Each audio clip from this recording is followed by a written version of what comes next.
dependence is not a problem, vulnerability is a problem. There's a difference between dependence and strategic vulnerability. I used to think India's AI problem was that we don't build the models. I've changed my mind. That's a symptom. The real problem lies underneath.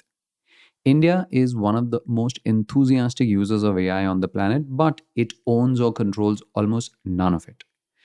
Before this event, we ran a survey which 501 people answered. Perhaps you were one of them. In just the past week, 93% of them had used a model from OpenAI or Anthropic, and just 2% had used an Indian one, Sarvam. When I asked them for the biggest gap, India having no credible model of its own was the topmost. So, we say we need one, but we don't use the one that we've got. Both are true at the same time. And that gap costs more than it looks. When we use these models, we don't only pay with money, we also pay with what we know. Every prompt, every correction, every hard problem we hand them, we are teaching them. Microsoft CEO Satya Nadella calls it the reverse information paradox. You pay for intelligence twice. First with cash, and again with the knowledge you give up to make it useful. Thus, India, the most enthusiastic user, is also the most generous teacher. And we are teaching systems that we do not own and cannot control. This is Zero Shot. I'm Rohin Dharmakumar. Last week, I put 3 people who agree and disagree with each other in various ways on a stage in Bengaluru, and we started with the first question. Is AI a fighter jet or a power grid? A scarce weapon you hoard or an abundant thing you let spread? Paras Chopra builds AI and bootstraps his own lab, Lossfunk. Venugopal Garre reads the whole industry through markets as head of India research for Bernstein. Pranay Kotasthane thinks about it the way a country strategists have to, but as deputy director at policy think tank Takshashila. What you're about to hear is the sharp 45 minutes of a 3-hour conversation. My voice comes back between the pieces to tell you where we are. Everything else is them in the room, unscripted. Let's begin where the skeptics do.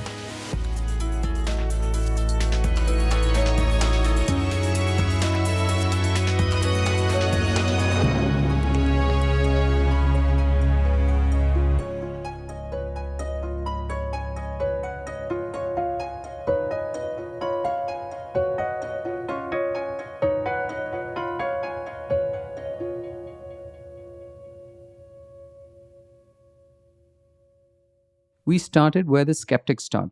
I read the panel, the best argument against the whole premise taken from our own audience survey. So let me just ask this question to each of you to begin. Paras, what's your answer? Why is this? Want me to steelman this or? No, I mean, this is a question. Answer it honestly as you can. Why should we be bothered about AI dependence if we weren't bothered about cloud dependence? Because I think the nature of AI is different from the nature of raw compute.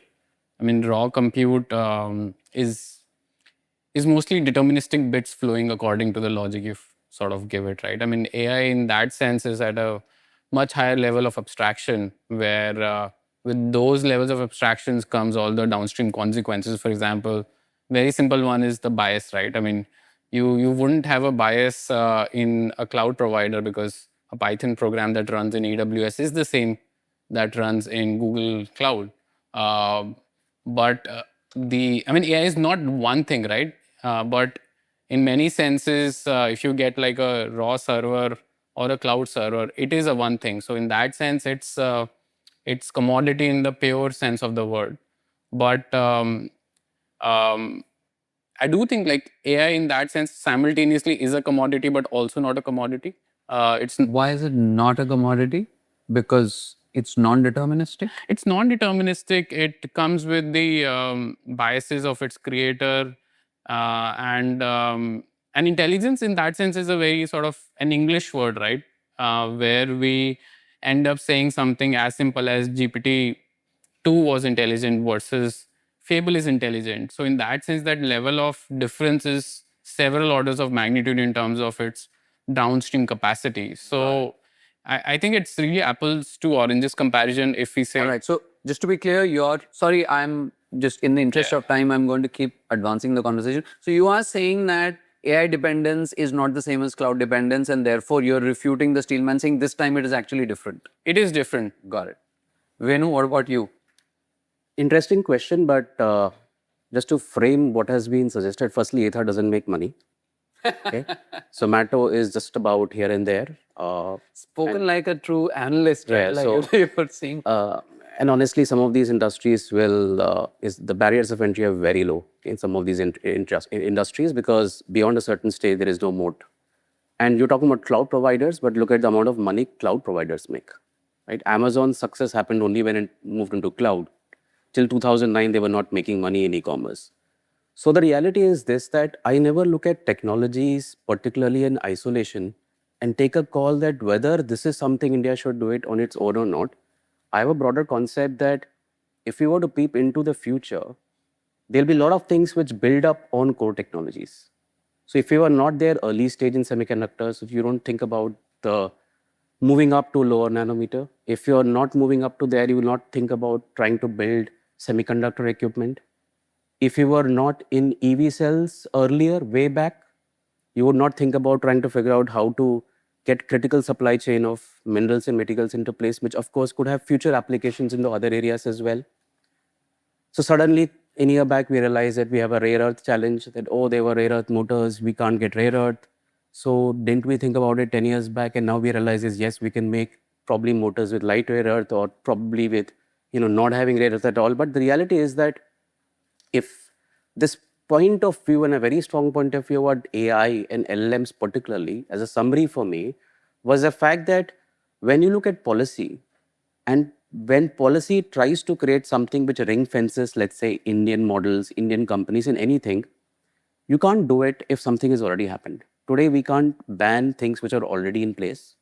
So this is the big upheaval in which we could have taken a call that let's have a different approach to figure out how to get our AI models or ownership in place, and then we'll see how to build on it. So this was a broader contention. Got it, got it. I love analogies, and I think the closest analogy that I have for what you're trying to say generally is that if you wanted to enjoy the fruits of something today, you should have planted the seeds of that tree 10 years ago or 5 years ago. That's what you're broadly saying, that 5 years from now, what fruits will India enjoy, and therefore what seeds are we planting today? All right, Pranay. Yeah. So the Purva Paksha version Yes. of this would be that possibly most of the value will come from the application layer because models will be commoditized and others like you mentioned. So if we have a good application level game, there'll be domain specific models, then we'll make money out of that. And what's the problem, right? That's the argument. Actually, I agree with a lot of that, but I will just add that dependence is not a problem, vulnerability is a problem. There's a difference between dependence and strategic vulnerability. I'll tell you what the difference is. Right? So, three questions we should answer whether a dependence becomes vulnerability or not. One is that particular thing substitutable or not, right? If it is substitutable, the dependence is okay. I mean, if someone stops, you will get it from somewhere else. Second is what is the dominance of your adversary in it, right? If your adversary has 90% dominance in that, then it is a problem. And the third one is how much is the capability gap?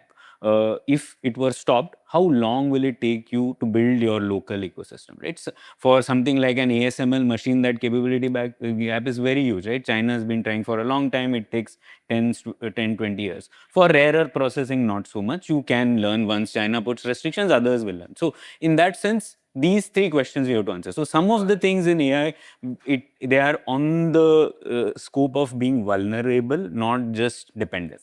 That resolves into a sharper question, the one that determines our attitudes to AI.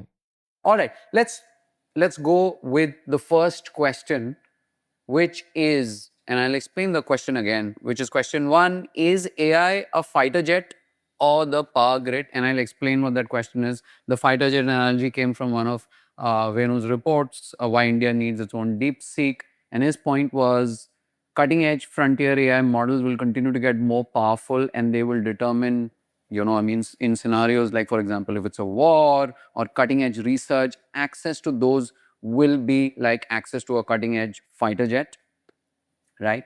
And the opposite of that is no, it's really not like a fighter jet. It's possibly like electricity.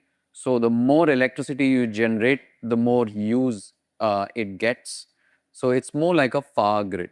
So the question really is that when you look at AI, is AI more like a fighter jet? It's rare, it's scarce, it's really powerful, it must be withheld, it must be controlled. Or is it like electricity, let it spread, let more people use it? Which one is it? Oh, interestingly, 68% of the room right now think, okay, I'd love to answer this question myself, but I'm also like torn between, it's like I want to answer one, but it's also two, there is no option called both. I think the interesting thing is, but is it should or what it is, right? There are two different things, right? If models are a commodity, value moves to what they can't copy. So I ask each of them, what's yours? If I were an AI model and I'm trying to desperately clone you, what would you try the hardest to keep from me? I think it's probably the same for everyone. And this is a question I was literally thinking about yesterday. I don't think it's taste. I do think these models have become so good at modeling preferences of humans that they would understand what humans, on an average, and what humans contextualized to a particular context would like. I mean, there is a reason why superhuman movies keep on coming up again and again, because there is a formula to what humans like. There is a reason why, like different kind of manufactured food has a lot of sugar, because we love sugar. So I think as populations, we behave more predictably than we imagine. Fair. And in that sense, taste is codifiable. And if it's codifiable, these models and these companies will hill climb on it, and taste will no longer be an advantage. What would be the alpha is actually what I feel what models can never have, which in my dictionary is what I would call as situational awareness. So if there are certain kinds of data which are either impossible, uneconomic, or socially unacceptable to digitize, which only humans would have access to. What does that mean?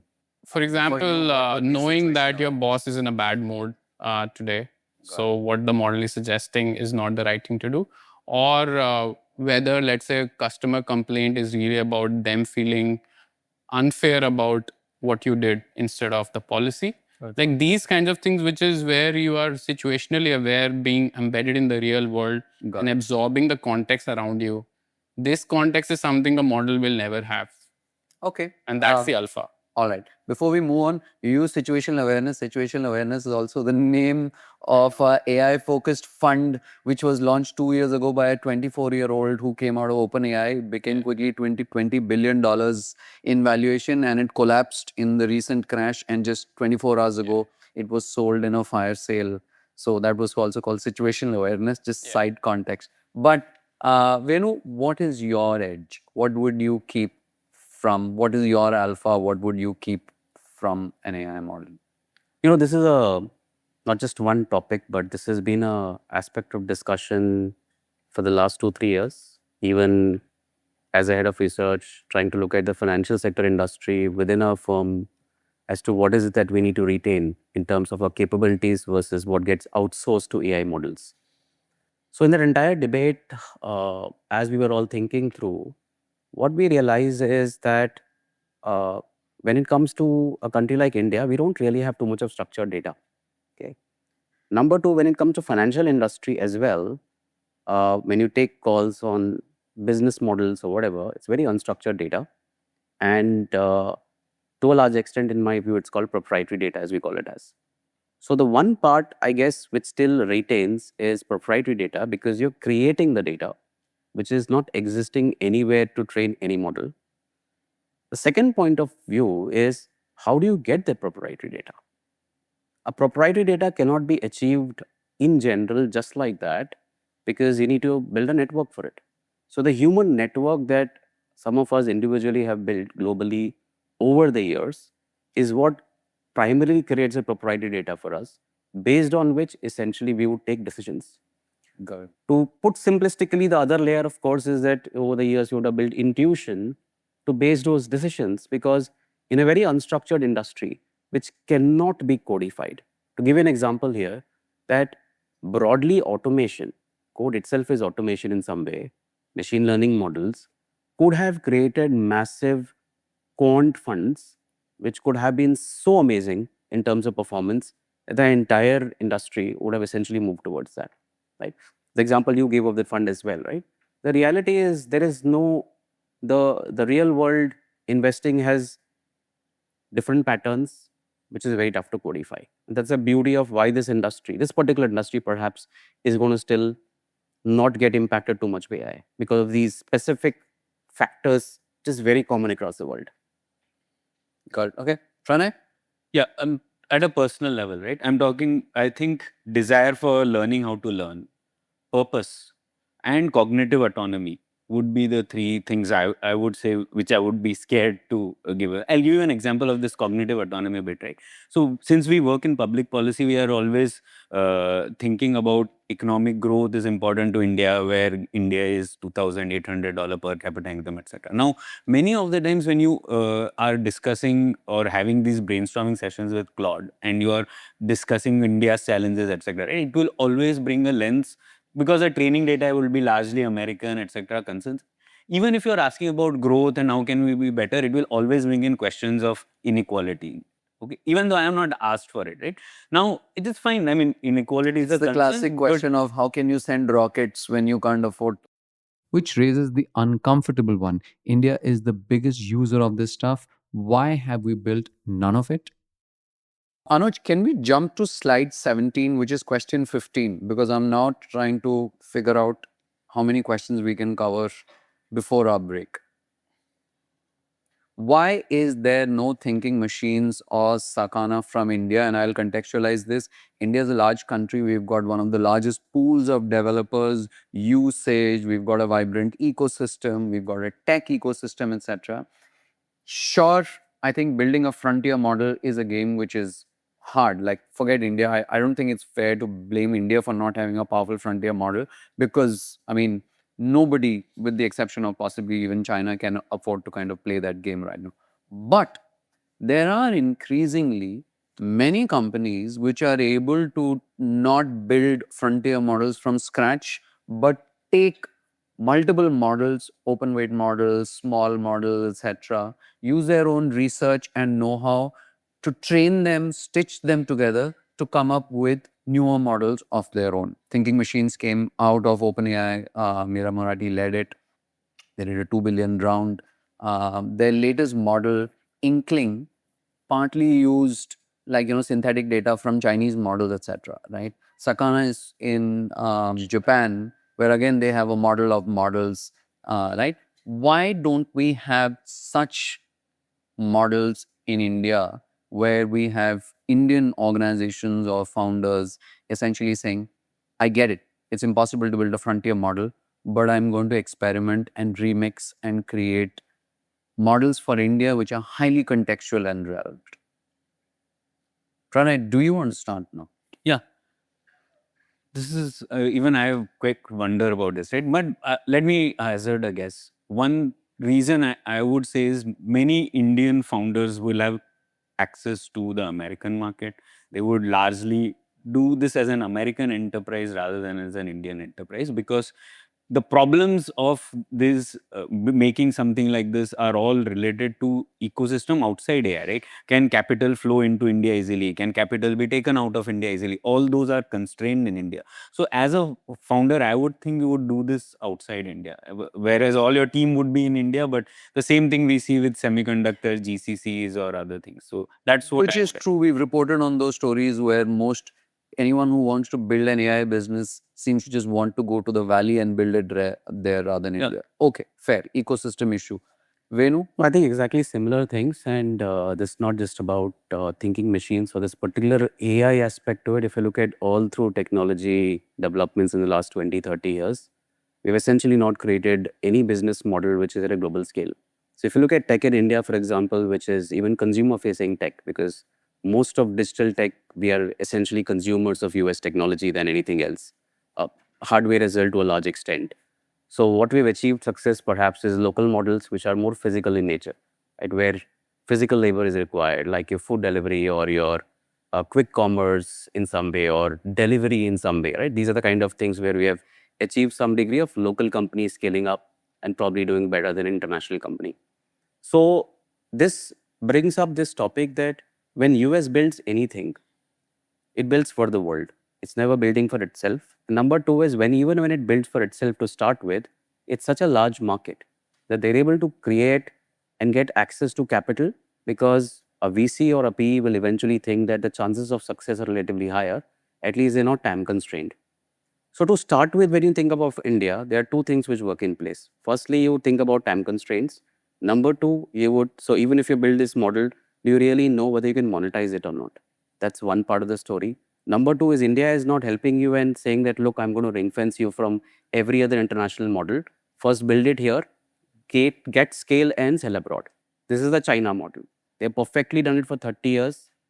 Copy, create models, imbibe technologies, government helps you in all of that,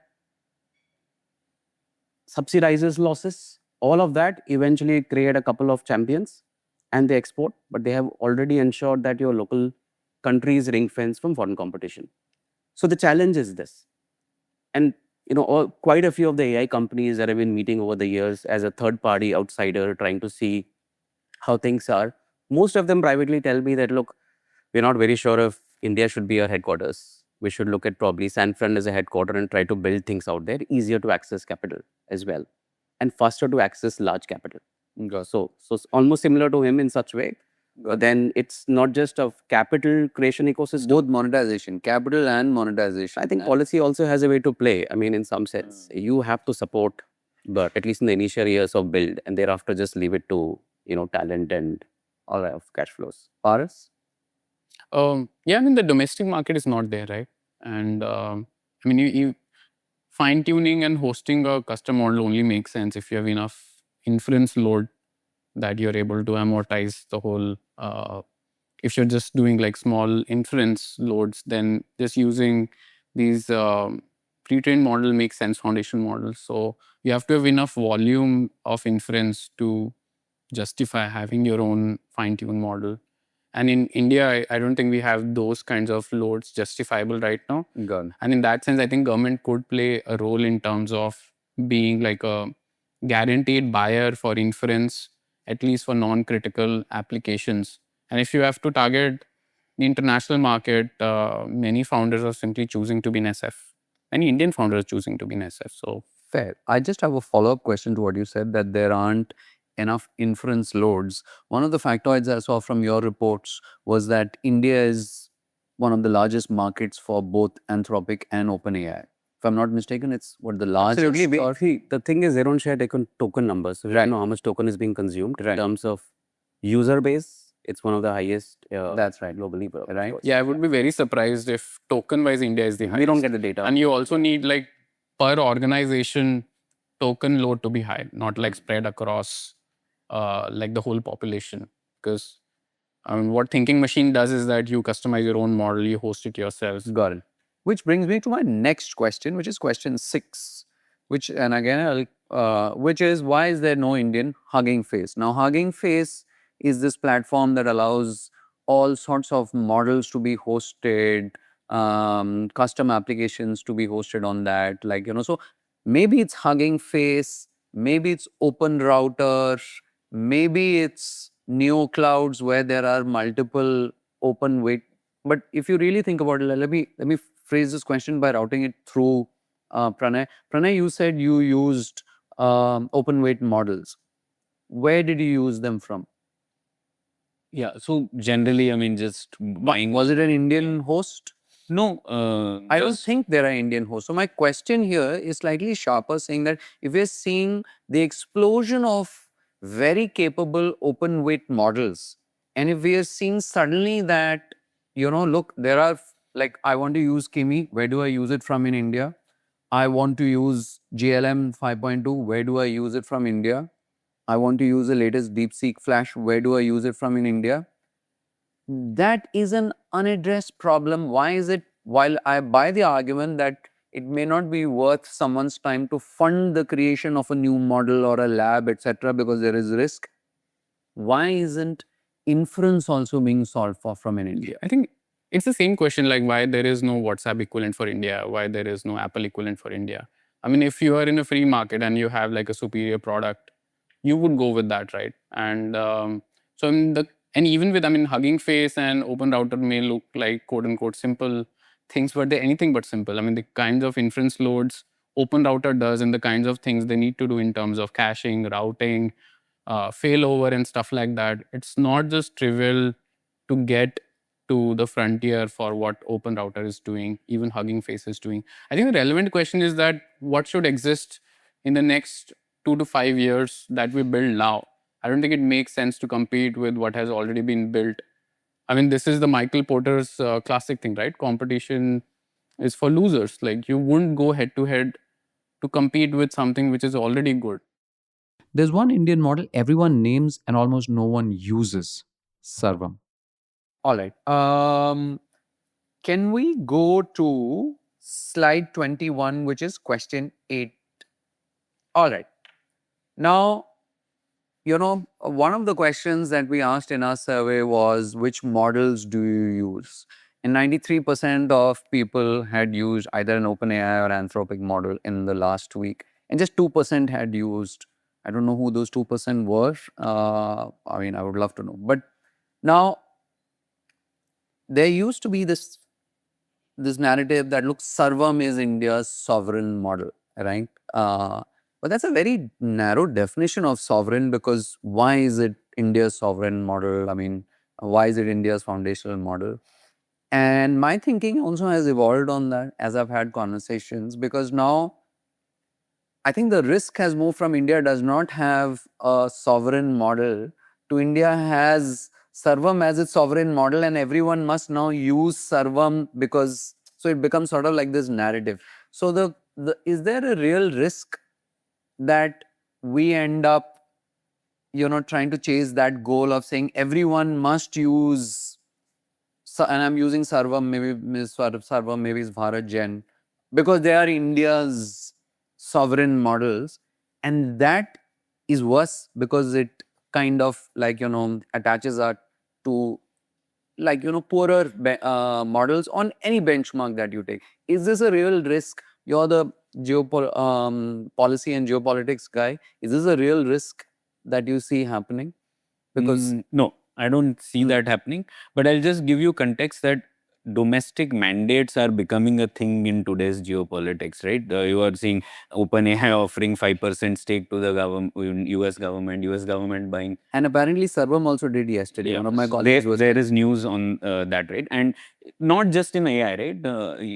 Department of War in the US has bought stake in a rare earth firm also. So we are seeing that kind of... And once you have a government stake in it, the government is going to say that you better buy from my player, which is the national We've player. seen that story in India. Yeah, exactly. So I'm very scared of that because we've seen this story before. Before 1990, this was the whole game. So I fear that. But what is saving us in this is that generally the government also knows that it is better to be open right now and allow people to have access to other things. So where I think this could be taken in a positive sense is, see what Paras was also saying, the role the government can take is government as a procurer, right? You can have that for government users, we will probably use this, right? Then there is a big demand which gets created, and then you have other people coming in if it is good enough. Just like Kerala government taking open source Linux as a procurer for many of their school systems, that becomes a signal to the market. That's the role I would say it couldn't be done in a positive way, but not like mandated. That will be very bad. PLI for AI, I don't want. Yeah. Venu, do you see this as a risk? Yeah, so not really, but I'll just broadly explain the context around how India is going to broadly operate around this.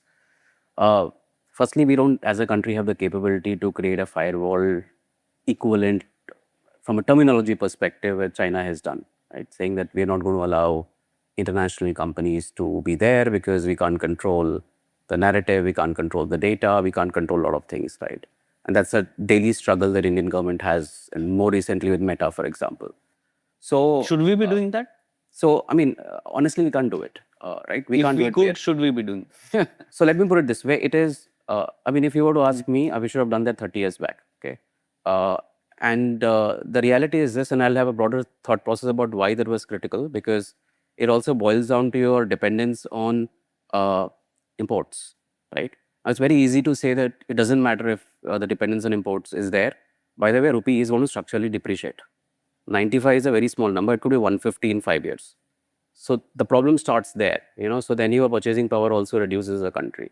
So fundamentally, you need to take a call as a country that what are the critical things that you want to primarily ring fence for yourself, which are very, very critical, which you need control over. Now, in this case, if you look at Sarvam specifically, see, there is an amount of money, by the way, which the government has given to Sarvam and a bit to Fractal as well, as a part of the sovereign AI concept, which came in 2022-23, I guess, 3 years back at least. Very, very tiny money because they could never consume that budgets that they had created. There are local domestic mandates, especially for things like financial services, where you could use an international model as long as the hosting is being done out of India. So I know some entities which are using Servum, despite this being probably not the best model, in the absence of their ability to utilize any other international model. Now, those international models are basically saying that, look, we are going to provide you the loads in India. There are some data centers that we have tied up with, and over time, we're going to set up our own and scale up, right? So in that process, I don't think government plans to do anything specifically on trying to push a particular model, as long as the data center, compute, everything is locally present. Number two is, the point is we are so behind, so late in terms of being able to manage these geopolitics is, if we today say that we're going to ban OpenAI and Claude and not allow a Chinese model, the problem is compute is basically still sourced from US in theory. So how will we use these models if we don't have GPUs? That's the other problem that I have. We can't do it. Got it. Paras, do you want to answer this question, or should we just move on to the next one? I think even here that nuance is important, right? If government should absolutely mandate, at least for its own department's use of domestic models where the capability is at par. But for any mission critical applications, I think using anything less than the frontier will be just hurting yourself in the foot. But also I have like an issue with enriching a private player. I would much rather prefer something like BharatGen to sort of be the sovereign model, which comes from an institution which is specifically for the public. Got it. That's actually well cued for our next question. Then someone floated a genuinely radical idea about copyright. This time, let me start with you, Paras. Yeah, I think absolutely that should happen. To prevent reverse knowledge transfer, the only answer is self-hosted local models. This will not prevent it, right? You're just taking the distillation outputs of it. But I think as a consequence, what will happen is that these model companies will either slowly start degrading the kind of responses they are giving, and you will see that the best models will not be even available for APIs. So, I mean, every action that you take will have like a reverse action. But this is interesting. I think I met someone who argued that India should perhaps even redefine the copyright law and just say that everything is, now open to be within the India, the boundaries, like all the books, everything, movies is okay to be trained on. India being such a heavyweight in terms of as a buyer of international services and products that can really rethink what sort of data advantage it can create for domestic firms and individuals that's possibly not available anywhere else, which China is perhaps doing it already in an implicit way. But India could really be explicit about it, just like it did with generic drugs, right? Got it. Just to be clear, how would you restrict this? Like, why would this not be, like, if at all the Indian government managed to do this, why won't any company in the world take actions unless you regulate and say only some models or companies are allowed to do this, right? Sorry, I didn't get your No, question. you're saying India should say that its own traditional knowledge, books, etc., is available, right? I'm saying like not even India's knowledge. That person's point was like copyright, this is redefined eliminate copyright law. copyright. Any book anywhere in the world is out of copyright for AI models within India, so that the models that come out of India is just by definition have an advantage over the US models where copyright law is still, super strong. Right, like So India pretty could really radical think of it. from a regulatory perspective in terms of creating these asymmetric advantages for Indian companies and individuals. Got it. Really from a regulation point of view. It's never happening. There's no way the But existing that might global happen system. with, let's say, for life-saving drugs, India does sort of make them cheaply available. There's a narrower argument to be made that it's life-saving, etc. Here, it's But the entire weight why- of the USTR and the copyright But what system. would happen with that? Like, what consequence could? Let's hold that. I'll come back to that. Venu, what's your point about distillation? Firstly, I find it very interesting in terms of how OpenAI got so much of pre-training data. Sorry, how How much of data they managed to get in early stages? Highly unlikely all of that was copyrighted.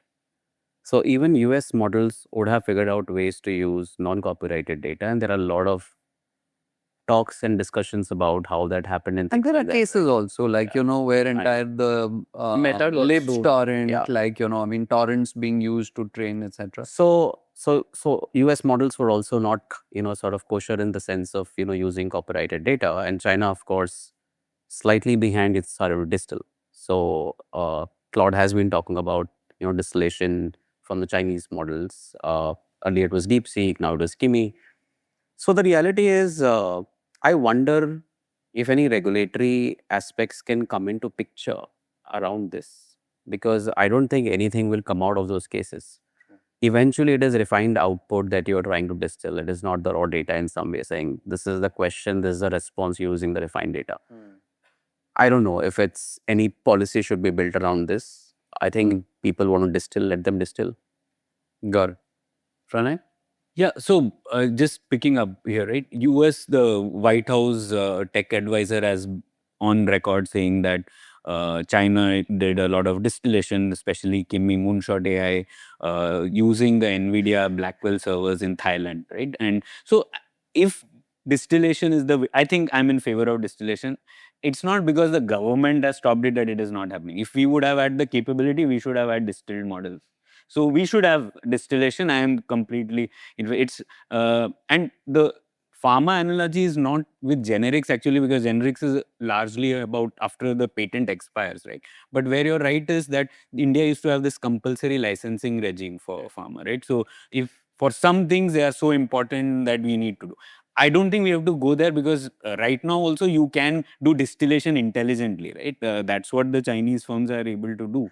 The terms of service prohibit industrial scale distillation, but not distillation. So they have found out ways to do multiple accounts, and so I don't think it's anything to do with the rights. I don't think it's industrial distillation. I think it's to build your own models, right? Like, whether you may be a company which is, let's say, building a small internal model of your own, which is trained from the usage and responses of your own employees. I mean, to my knowledge, even that is prohibited, because you're using it to build a model of your own, not just merely store responses. So because industrial itself, it becomes a question of how do you define industry?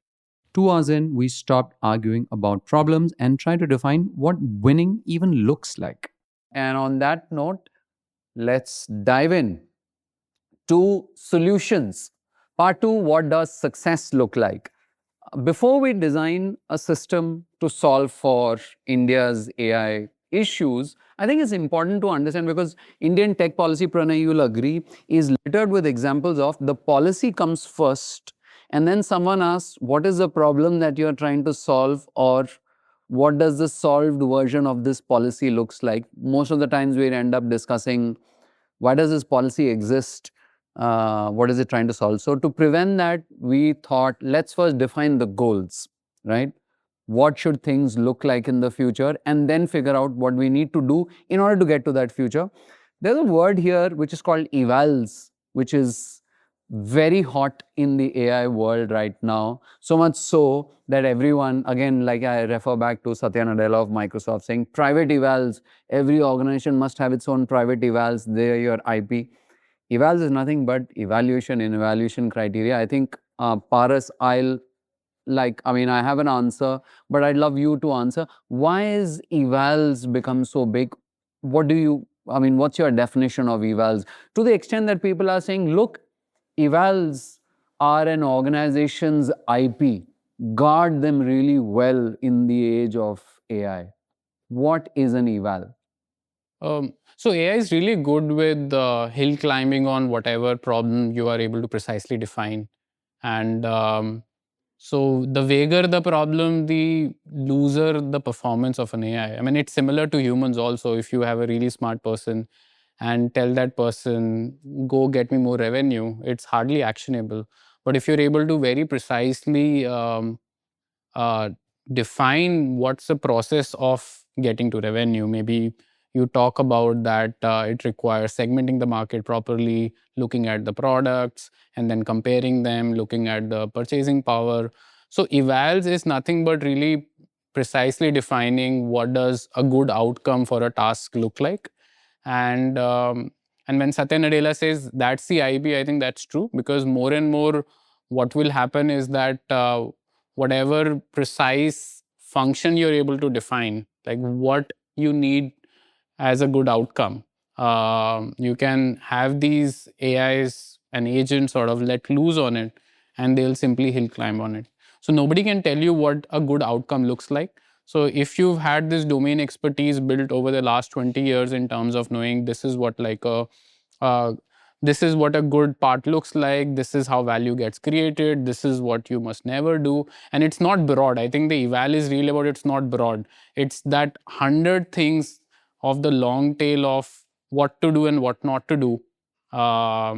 If you're able to capture that as an eval, that's really your expert, right? I mean, why does the best cardiologist in India is just so much in demand? Because it's what they know as what is like a good heart looks like versus a bad heart looks like. So it's just not theoretical knowledge, just accumulated, tasted local knowledge that only you have.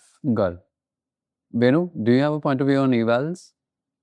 I think it's a very abstract topic, honestly. Whatever Paras has said probably is true, and it probably is applicable across the board, but it's too generic. So if you are a financial researcher with experience versus somebody without experience in a company with a lot of experience and history versus a company which is new, so there could be a big difference in terms of how you essentially extract benefit out of an AI.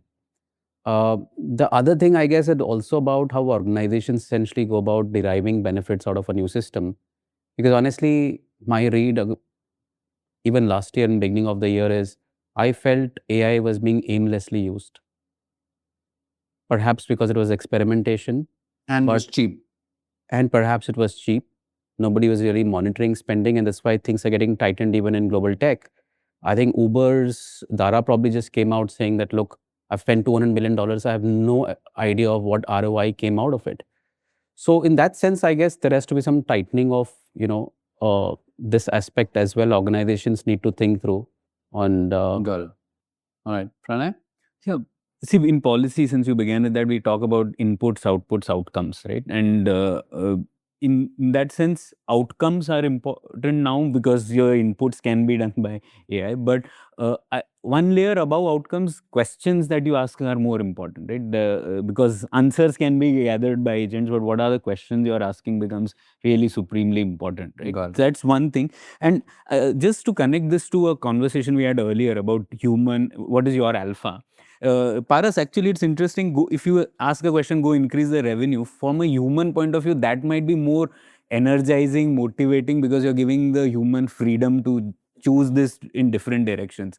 Whereas for an AI, that might not be a good question, right? Because it's too vague for the AI. So clips. Yeah, and that's one extreme. But yeah, so in that sense, for humans, that purpose definition comes from, there is a broad outcome, but then you can determine your own value, and you take some enjoyment in finding those paths differently. Yeah, but I think from a durable advantage perspective, because you can spin off like 1 million agents, but you can't replicate, your 1 million employees or teammates. That's where evals become very important. If you're able to have a very precise theory of value creation in a task, then you can just let loose this automatic exploration, and you will like hill climb on that, right? I mean, you use the In a word, very cheap way.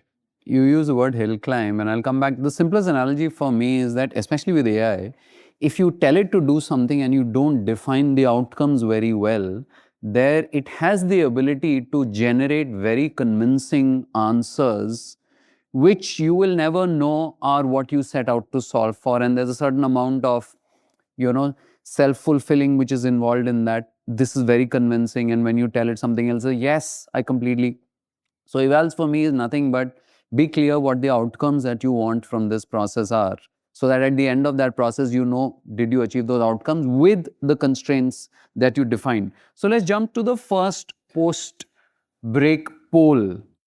And finally, what should India do? There are three parts to it. The first is the data play, right? If you want to solve for 2030, there are some recommendations, and these recommendations have been taken from stuff that the three of you have said in your public either reports or, like, you know, in the run up to the conversation, etc. First one is data protectionism as India's moat.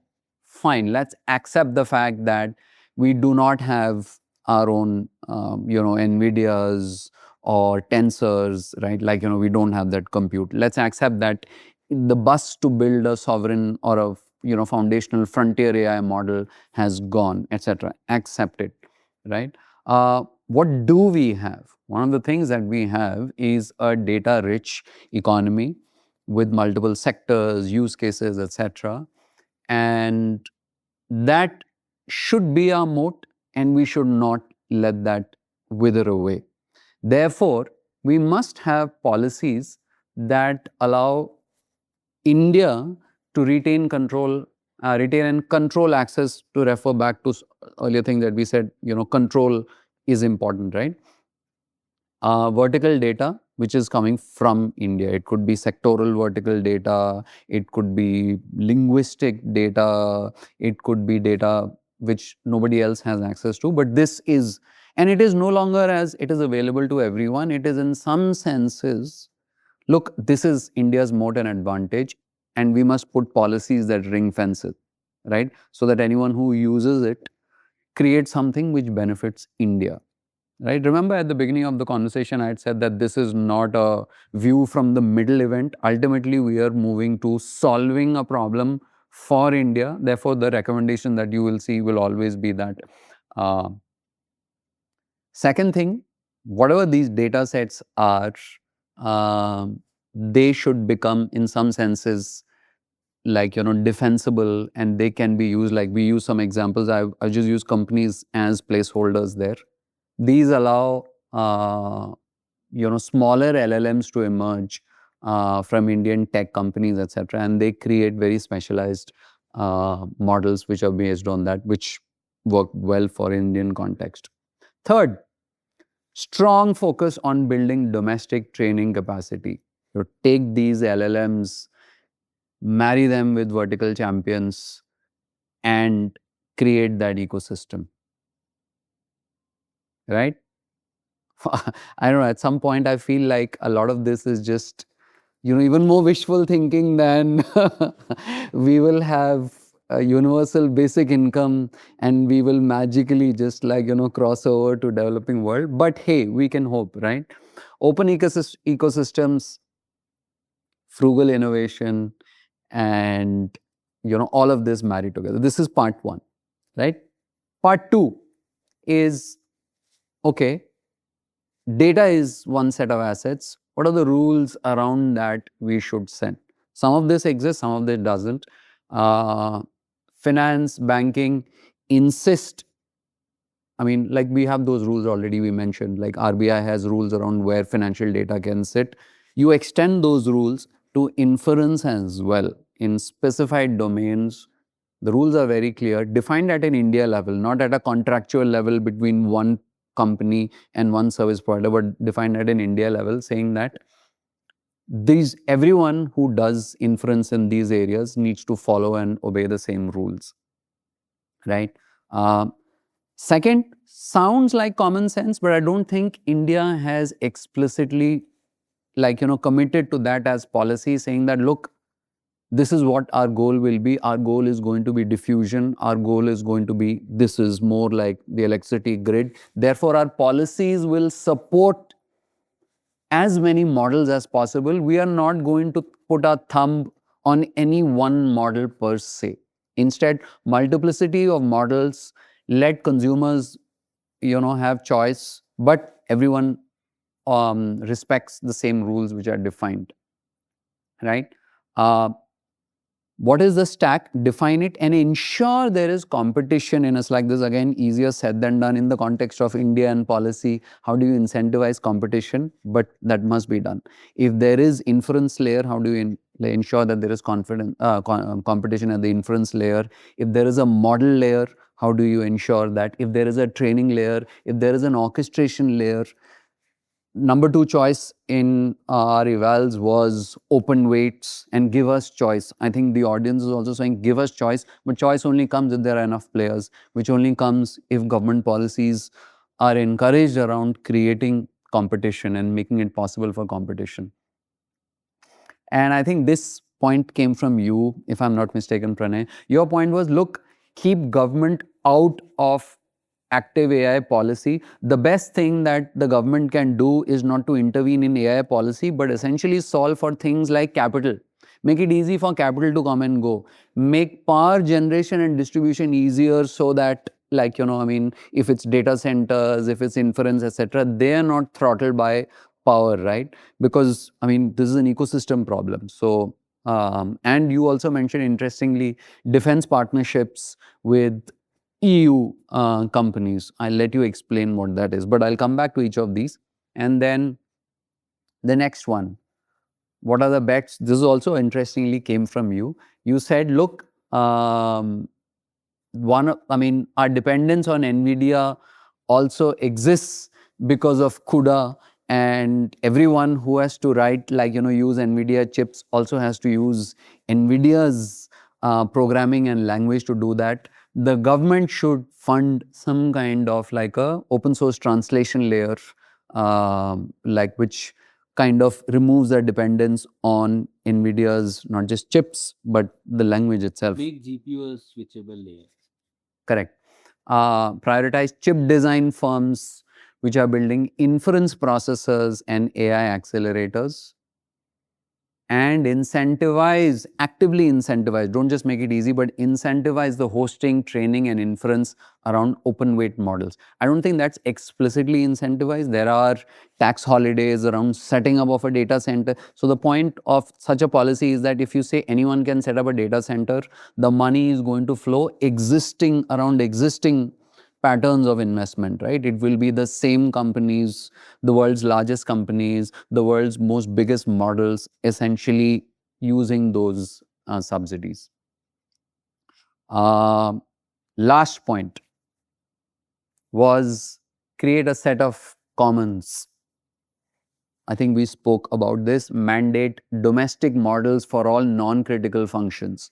Like, if all models don't need to be frontier models, at least create a certain amount of level of market and usage for models that are created out of India, so that they find enough users. This, I'm going to, this is a very interesting thing that, Paris, you said, we'll come back to this, which is release massive chain of thought distillations of state-of-the-art, frontier Chinese models in public. I'll ask you to explain what that means. Second, that last one was also, next one was also yours. Procure diverse RL environments and release them publicly. These are, I suspect, very technical, but I suppose you have a reason why you're making that, explicit demand.